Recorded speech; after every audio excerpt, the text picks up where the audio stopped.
Tahun ke-2002, di sebuah rumah kecil di Tangerang Selatan, seorang pemuda bernama Hardy, usia 25 tahun, tengah menyiapkan motor bebek tuanya untuk perjalanan yang sudah lama ia impikan. Touring sendirian menuju sebuah pantai sepi di daerah ujung Kulon. Pantai itu terkenal indah, tapi juga dikenal oleh warga sebagai wilayah yang jarang dilewati dan penuh misteri. Hardy tidak percaya hal-hal demikian. Baginya, ini hanya petualangan. Ia berangkat pagi-pagi sekali, ketika matahari bahkan belum muncul, udara dingin belum hilang, dan langit masih biru gelap. Ia menyalakan motor. Suara knalpotnya menggema pelan di gang kecil. Hardy memasang tas selempang, helm lusuh, lalu mundur perlahan dari rumah. Namun sesaat sebelum ia berangkat, ibunya sempat berkata dari pintu, "Di, jangan pulang malam kalau bisa. Jalan ke sana banyak yang sepi. Jangan lewat hutan kalau kamu nggak yakin. Nanti tersesat." Hardy tertawa kecil. "Iya Bu, Hardy kan cuma ke pantai, bukan mau cari-cari yang aneh." Ia pun melaju.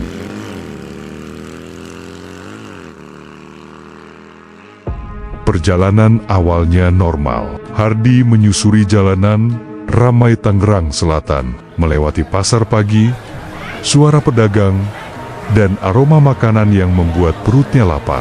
Namun setelah masuk ke arah Banten, jalan mulai berubah. Rumah semakin jarang, lampu jalan semakin sedikit, udara semakin dingin. Ketika melintasi sebuah desa kecil, Hardy melihat sesuatu yang membuatnya memperlambat motor.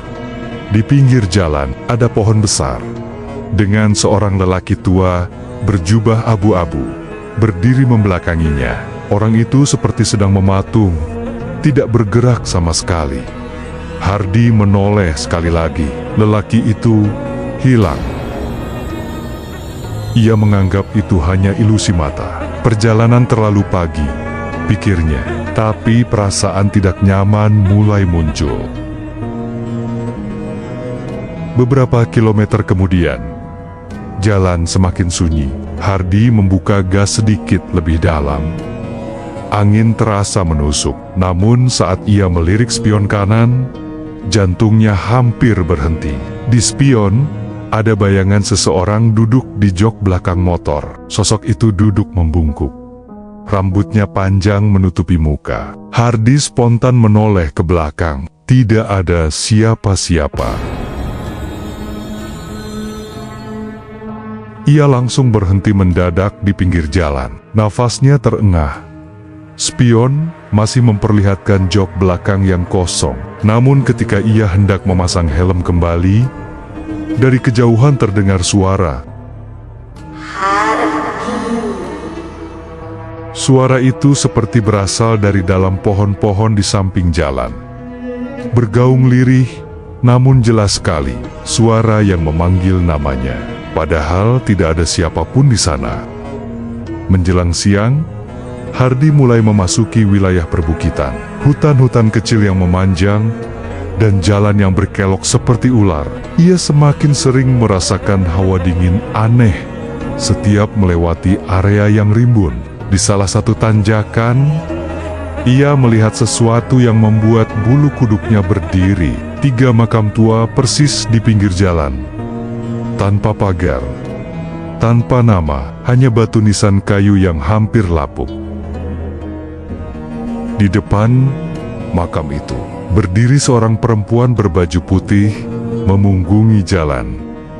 Rambutnya panjang menjuntai sampai pinggang. Hardy membunyikan klakson, berharap orang itu menyingkir. Tidak ada reaksi. Ia mendekat perlahan. Namun begitu motor hampir sejajar, perempuan itu menghilang seolah dihisap tanah. Hardy langsung memutar gas sekencang mungkin. Napasnya panas, tangan dingin. Beberapa kilometer setelah makam tadi, Hardi menemukan seseorang berjalan sambil menenteng cangkul. Seorang lelaki tua yang tampak seperti petani. Akhirnya, ia bertemu manusia sungguhan, pikirnya. Hardi berhenti sebentar. Pak, kalau ke arah pantai, masih jauh. Lelaki itu menoleh perlahan. Matanya terlihat cekung, sangat gelap. Senyumnya kaku, dan ia hanya berkata pelan, Jalan itu bukan untuk anak sepertimu. Setelah berkata begitu, lelaki itu kembali berjalan ke arah hutan, tanpa menoleh lagi. Tubuhnya masuk ke rimbunan pepohonan, dan tidak pernah keluar di sisi lain. Padahal hutan itu rapat, tidak ada jalur masuk. Hardi tercekat, ia mulai merasa perjalanan ini salah. Tapi ia memaksa diri melanjutkan. Hardi mulai menyadari sesuatu yang aneh. Waktu terasa berjalan tidak wajar. Saat terakhir ia melihat jam, masih pukul 11 siang. Api langit kini tampak seperti jam 5 sore, gelap, jingga dan berat. Motor Hardi mulai berebet, seperti kehabisan tenaga. Padahal bensin masih setengah. Ia berhenti di pinggir jalan untuk memastikan. Saat ia turun dari motor, dari sisi hutan terdengar suara ranting patah. Suara langkah kaki, tetapi terlalu banyak, seolah puluhan orang berjalan bersamaan. Hardi menoleh kiri. Di sela pepohonan, terlihat banyak sosok berdiri. Bayangan hitam tanpa wajah, tubuh mereka kurus, tangan menjuntai panjang. Tidak bergerak, hanya menatap ke arah Hardi. Hardi menyalakan motor buru-buru. Tapi mesin tidak mau hidup. Semua sosok itu mulai melangkah. Semakin dekat, semakin jelas. Baru setelah mencoba berkali-kali, motor menyala dan Hardi langsung kabur. Seperti orang dikejar setan, karena memang ia sedang dikejar. Hardi mempercepat motor sampai kecepatan penuh. Napasnya sesak, dada bergetar. Namun ia sadar sesuatu yang benar-benar membuatnya takut. Jalan yang ia lalui terasa sama. Setiap belokan mirip, setiap pohon seperti ia lewati berkali-kali. Seolah ia berputar di tempat yang sama. Sampai Hardi melihat sesuatu yang membuatnya hampir pingsan.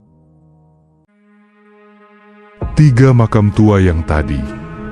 Di tempat yang sama, dengan perempuan berbaju putih, berdiri di depannya. Perempuan itu kini menghadap Hardi.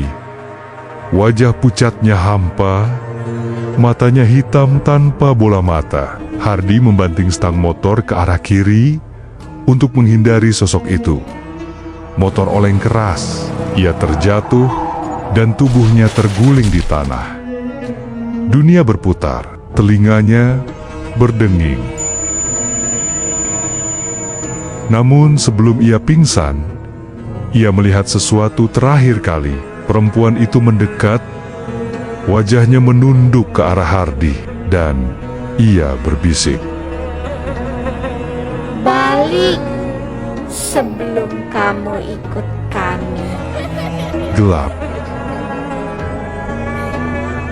Hardi tiba-tiba terbangun di sebuah gubuk tua. Tubuhnya dibalut kain tipis, dan luka-luka kecil sudah dibersihkan. Di sampingnya, sebuah lampu minyak menyala. Di pintu, muncul seorang bapak paruh baya dengan pakaian sederhana. Syukurlah kamu sadar. Hardi gugup bertanya. Pak, saya di mana?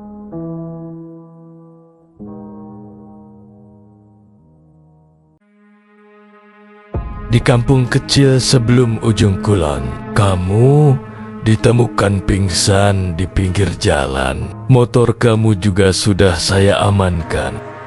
Hardi menangis lega. Namun ketika ia mencoba bercerita tentang sosok-sosok tadi, bapak itu diam. Sangat lama. Lalu ia berkata, Nak, jalan yang kamu lewati itu memang bukan sembarang jalan.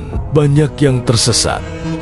banyak yang tidak pernah kembali. Kamu beruntung ditemukan masih hidup. Hardi menggigil. Terus perempuan yang berpakaian putih, apa itu? Bapak itu menghela napas panjang. Dia itu dulu penduduk sini. Hilang saat mencari suaminya yang tidak kembali dari hutan. Sampai sekarang katanya masih mencari orang asing lain untuk menemaninya. Keesokan paginya, Hardi memutuskan untuk tidak melanjutkan perjalanan ke pantai. Ia pulang melalui jalur yang berbeda, ditemani salah satu warga desa agar tidak tersesat lagi. Selama perjalanan pulang, Hardi sama sekali tidak menoleh ke spion. Ia tahu, jika ia menoleh, ia mungkin akan melihat sosok itu lagi, duduk di jok belakang motor.